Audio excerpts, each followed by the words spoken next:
At ito na nga po ang araw ng uwian ng mga bisita ni Mama. Noong ginanap namin noong birthday niya. Nakakalungkot man pero kailangan na ulit mag-back to reality. Kanya-kanya na naman ng diskarte para kumita. Ay, kung pwede lang talagang puro sarap ano. Pero hindi po pwede yun. Masasaidan tayo niyan, chillers. At ito na nga yung kinaumagahan ay labing-lambing muna ako kay Tenshi. Dahil bibiyahe po kami ngayon ng Sandigan. Malapit lang po dito sa amin. At parang nga lang ako nakapambahay dyan dahil maliit na set lang naman yung dala namin. Halos nasa 40 minutes nga lang ay andito na kami ngayon sa location. Buti na nga lang at may pakiramdam yung mga tao dito. Tinanggal nila yung taxi na nakaparking doon sa may daanan. Dito naman sa mismong bahay na dideliveran namin ay tinanggal muna namin yung pinto dahil hindi kakasya yung sopa na di-deliver namin. At salamat nga kay kuya na kapitbahay nila dahil lagusa talaga siyang tanggalin yung kanyang sasakyan doon sa daanan. Kaya naipasok namin yung sasakyan at hindi na kami nahirapan na dalhin yung sofa papasok. At napansin ko na nagtitinginan yung mga kapitbahay nila dyan. Shout out po sa inyong lahat. Order na kayo. At sa unang sofa pa lang na pinasok namin ay napapamangha na talaga si nanay dyan. Bali nanay po siya nung umorder sa amin. At saan kayo dyan? Paskong-pasko sa bahay nila. Kung ako siguro kapitbahay nila, ay naku, mamamasko talaga ako dito kila nanay. At agad-agad na nga nilang nilagyan ng paayan dyan para ma-set up na. Dahil nakikita ko talaga sa mukha ni nanay na excited talaga siya na makita yung outcome. At habang nagsiset up sila dyan, ayan, pinapanood nga namin yung mga vlog ko doon sa Alfonso Cavite. Ayan o, naka-play kung makikita nyo sa TV nila. Dahil sabi ni nanay, baka daw ang sunod po ay dining set. Sabi ko, sige, manood muna kayo ng mga vlog ko para magkaroon kayo ng idea kung ano yung mga design na gusto ninyo. At eto na nga, at nahagip na nga si nanay. Tuwang-tuwa talaga siya. Buti na nga lang, malikot yung camera ko. Ayan o, nakangiti talaga siya. Nakikita ko nga talaga ang mukha ni mama sa kanya. Medyo kabado nga lang ako sa cover na pinagamit dito ni ma'am dahil naka-fabric po yan na velvet. Ayaw po kasi nila ng leather dahil mainit daw. Pero mukhang okay lang naman kasi malinis yung bahay nila, chillers. Mukhang maaalagaan naman ni nanay. Kasi nag-aalaga din talaga para manatiling maganda ang mga sofa natin. Para din naman yung pag-aalaga sa relasyon. Kung maayos ka mag-alaga, tatagal yan. At hinaplos-haplos ko nga yung cover nito dahil nakakatuwa yung pagka-velvet niya. Dahil nga fabric yan, naka-loose cushion po yan, kaya pwede nilang labhan yung cover po ng pinakang upuan. At syempre, hindi mawawala ang extra case ng mga true pillows free nila. Sabi ko nga kay nanay, sige nay, upuan nyo na, haplos-haplosin nyo na. Tuwang-tuwa siya dahil hindi naman daw sobrang lambot, hindi naman sobrang tigas. Intact na intact po kasi yung mga foam na ginagamit namin. Kaya nga hinampas-hampas ko pa yung upuan. At nagkwento-kwentuhan muna kami dyan, konting marites, alam nyo na. At alam nyo ba, ang imamarites ko sa inyo, yung unang tingin ko kay nanay, nasusungitan ako. Pero nung magsalitan at magkausap na kami, alam, magkasundo kami, be. At nagbigay pa nga sila ng panlansya amin. Ayan, 1,000 pesos. At take note, 83 years old na yun si nanay, pero tingnan nyo, ang lakas pa ng boses at grabe gumalaw, matikas pa siya. Paglabas nga namin, malapit pa rin sa kanila, ay may nakita kami itong mga ubas, kaya bumili na rin ako para may pasalubong ako kay dalaga. Bago po kami umuwi, ay kumain muna kami sa karinderya. Ang sarap ng pagkain dito, chillers. Uulit nga kami dito.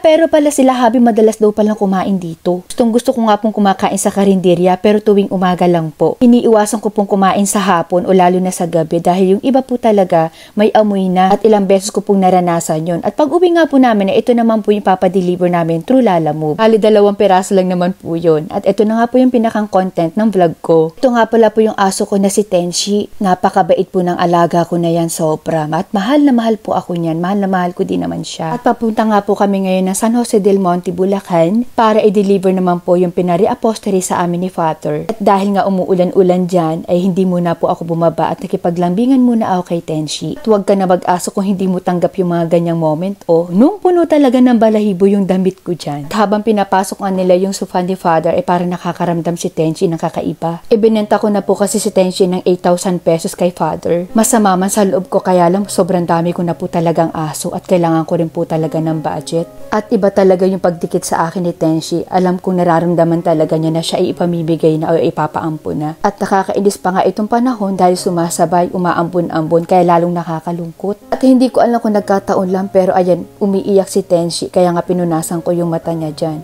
Imposible naman sa init dahil umuulan-ulan nga niyan eh. Nagtataka rin ako dahil hindi man lang sadyang bumingiti or kumakawag-kawag yung buntot. Alam kong maraming magagalit sa akin sa gagawin kong to. Pero sana maunawaan ninyo ako. Hindi ko makakalimutan yung pagising niya sa akin tuwing umaga. At tinatawag ko nga siya ng mga oras na yan. Sabi ko, Tenshi, eto na yung bagong lugar mo. Kaya lang mag-isa lang talaga siya dito. Wala siyang kalarong ibang aso. At napakalaki pa ng bahay. Sabi ko, mag-iingat ka sa pagtakbo-takbo mo dito sa labas kasi baka mamaya matsyempohan mo yung mga asong gala. Eto nga ang kanyang bagong bahay, malaki. Pero habang nagsasalita ako ay lalo siyang nalulungkot. Para bang kulang na lang yan sabihin na, Mama, bakit mo ako pamimigay? Bakit mo ako ibininta? Okay lang naman sa amin na kahit tira-tira lang yung ibigay mo. Kung masyado ka na namamahalan sa dog food namin. Pero wala akong magagawa, Tenshi. Kailangan ko tong gawin kesa naman magutom ka. At bukod doon, masyado ka rin maingay tuwing umaga. Tapos palagi pang ginangat-ngat yung mga wire sa sala. Napapagod na rin akong intindihin ka at pagpasensyahan. Dito, malawak at wala kang mangangat-ngat dahil wala halos tao sa bahay.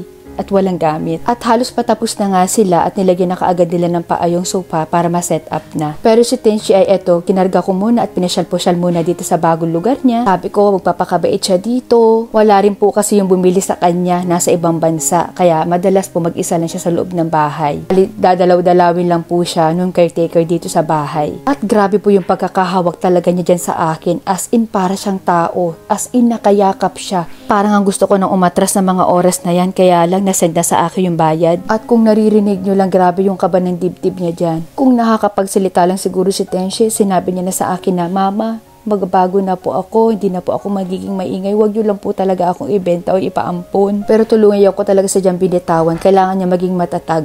At first time niya makatapak sa lupa o sa semento. Kaya halos hindi talaga sadyang gumagalaw. Ngayon lang din siya nakakita ng damo. As in, first time po talaga niya. May iba ang mundo niya dito. Sana nga lang, masanay siya. Kasi alam ko namang malulungkot lang siya sa una. Ay, mamimiss na mga viewers ko yung mga kasungitan mo, yung mga pang-iirap mo sa kanila. Wala na nga lang akong update na may upload dahil mawawala ka na. At inikot-ikot ko muna nga uli siya dito para kahit papano ay ma-adapt niya ang lugar. At pinapakita ko sa kanya yung malaking bahay. Pero simula kanina, hindi man lang siyang ngumingiti kumakawag. Kahit anong lambing ko sa kanya at kahit anong harot ko sa kanya. Chiller, sana wag kayong magalit sa akin. Sana unawain nyo rin ako. Tinitingnan ko nga din yung balikid.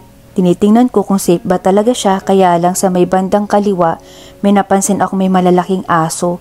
Pero nakakulong naman. At pinakita ko talaga yung kay Tenshi. Sabi ko sa kanya, wag kang lalapit dyan ha. Kasi baka mamaya, sakmaling ka niya, kahit nakakulong yan, magiging agresibo yan. Kaya lang tuluyan na nagtampo si Tenshi, hindi na talaga niya ako pinapansin. At nagpaalam na nga ako sa kanya, sabi ko, ingat ka, kumain ka ng marami at huwag kang malulungkot. At ito na nga yung mga sunod na eksena, ayaw talaga niya magpakuha kahit anong tawag ko sa kanya.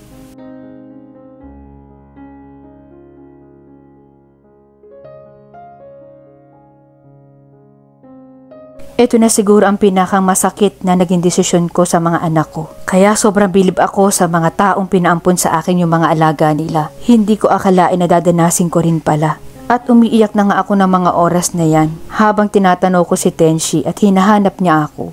At hindi nga ako agad-agad makaalis dyan. Hindi ko alam kung itutuloy ko pa ba o hindi na. Ay, Tenshi.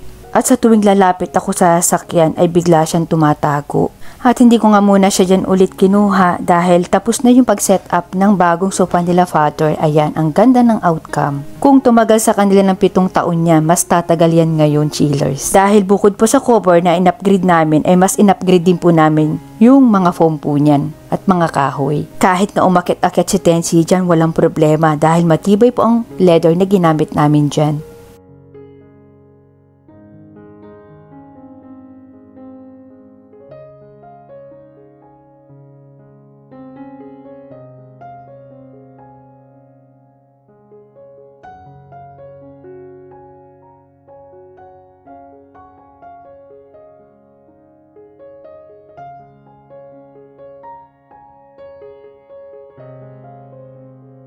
At maraming salamat po Father sa 1,500 na tip na ibinigay niya po sa mga workers ko. At syempre sa pamerienda, maraming salamat po. At ipakita ko nga rin pala sa inyo yung pinapagawa ni Father dito.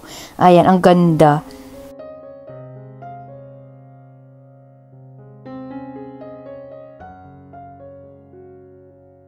At tuluyan ko na nga iniwan si Tenshi. Sana lang po ay maalagaan po siya ng maayos. Paalam Tenshi, sana mapatawad mo si Mama. At umiiyak po ako ng mga oras na yan at habang ini-edit ko tong vlog, grabe po ang iyak ko. At kaya ko pong tanggapin yung mga pambabash ninyo sa akin dahil sa ginawa kong ito kay Tenchi. Ito na nga yung sunod na nangyari.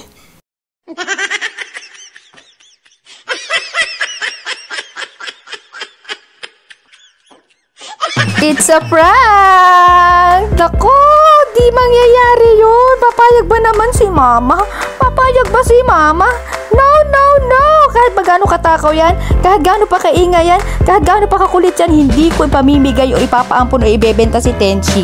Sa mga umiyak, peace po tayo. Punasan nyo na lang. At magpasalamat pa nga kayo sa akin kasi nalinisan yung mga mata nyo. I love you, Tenchi. I love you. Mwah.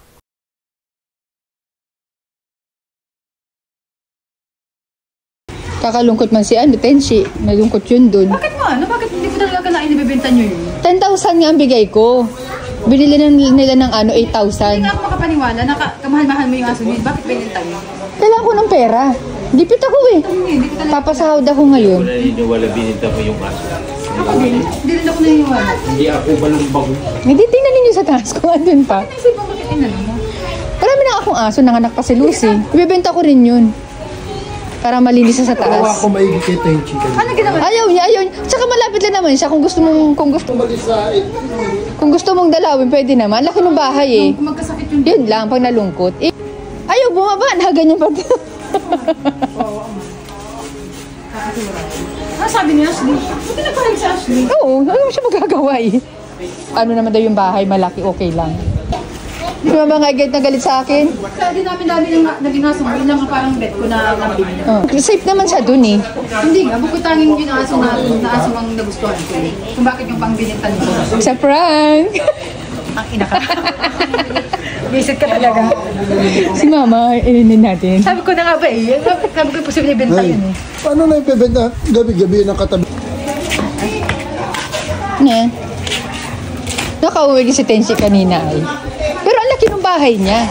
Hindi ka malang maaawa na sabi mo ano? Bakit? Kinikwento ko lang sa iyo. Si Itay nga galit. Itay nga galit eh. Sabi niya, sabi kang maigaan niya ay sa latang aso mo yun ang kinakarinyo niya. Sabi ko ano naman yun? Saka sabi nung may-ari kapag daw nagtamlay, PPM na lang daw niya ako. Pero talagang ayaw ng aso. Nakaupo lang pati mama ng ganyan na sa kama. Eh bago yung sopan nila, nakaganyan na. Ayaw ko mali sa entry. Itay mo, di naniniwala. 10,000 yun, ma. Dinawaran ng 8,000. Eh, binigay ko na. Sayang din yun eh. Di ba ko naniniwala ka dyan yung tintahan? Wala nga. Binenta ko na nga, ma. Pari kasi ang nagbili, pari. Hindi ko matanggihan yung pari eh. Unang katry. Tingnan ko. Ha? Bakit ka? Wala nga doon. Ano tayo magagawa? Kala ko nagbibiro lang. Hindi, ito magbibiro. Eh, kala ko ano eh. Ang nakakalungkot at pag isa lang siya doon, dapat saan isa, dalawa.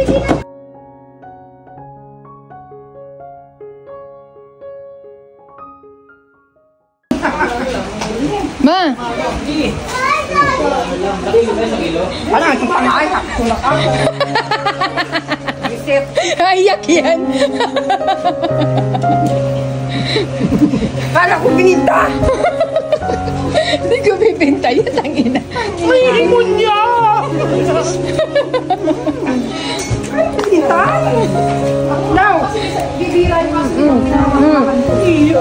tanginang niya, sabi ko ibibinta. Hindi na ako nag-iimip. Kala Hindi ko bibinta yun. Sabi ko 8,000? Kahit mga 20, mahabo ko. Kung nyari may dahilan, na malis, yan, pwede ba? Pero yung ganyan lang dahil lang sa may gusto mo ng pera, hindi. Hindi na ako nag-iimip kanina pa sa manalagay ko. Oo, kahit ako nga nagabalag pa lang ako. Ito, marami iiyak dito. Kasi ipaprank ko din yung mga viewers eh. Sabi ko na puti kanina, tangina, hindi na ako nag-iimip kanina. Hindi na ako nag-iimip kanina. Hindi na ako nag-iimip kanina kasi ayaw ko makipag-usap sa'yo. Sabi ko daw ayo. Ayaw ko kasi nasusura ko. Kasura talaga. Mas ako naman, ba't ko kanina? Oo, nasura ko kanina. Parang wala ng pera eh. Ano puti? Tanga ka. Nagbilinta. Parang may nawala na ako. Usapan kasi yan, ganito ba siya ko dyan, yung ugali ng isang tao. Oo. Alam ni Itay na hindi ako basta bibigay.